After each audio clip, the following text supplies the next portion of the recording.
د کلیو بیارغونې او پراختیا وزیر ننګرهار ته د سفر په مهال تورخم عمري مشغالي کې د پاکو اوبو رسولو شبکې د جوړولو پرانیسته وکړه. مسؤلین وایي په دغه شبکې 11 میلیون افغانۍ لګښت راځي چې مالی لګښت یې د یونیسف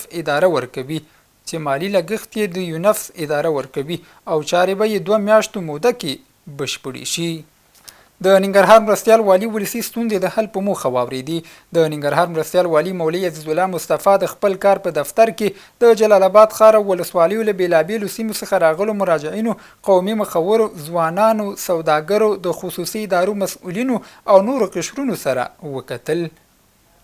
ننګرهار کې د هومیوپیتیک خدماتو د معیاري کېدو هڅې روانې دي. د ننګرهار د عامې روغتیا رئیس مولوي امین الله شریف د خوړو، درملو او روغتیایي خدماتو د څارنې او پلټنې امیر ډاکټر صبغت الله صافي او د هومیوپیتیک ډاکټرانو د ټولنې رئیس او غړو د دې ولایت د هومیوپیتیک معالجوي خدماتو د معیاري کولو په موخه ناسته وکړه.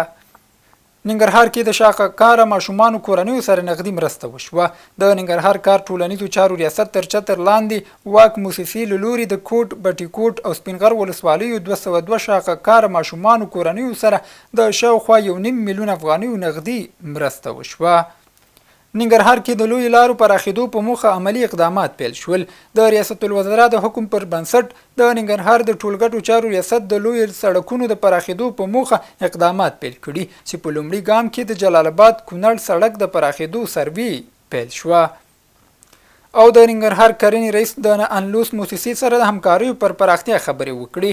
د ننګرهار د کرنې اوبو لګولو او مالدارۍ رئیس مولوي محمد ولی محسن د انلوس موسسې له مشرې سوز انا سره د کرنې او مالدارۍ په برخه کې د اړتیا پر بنسټ د نویو پروژو پر ډیزاین او پلي کېدو خبرې وکړي.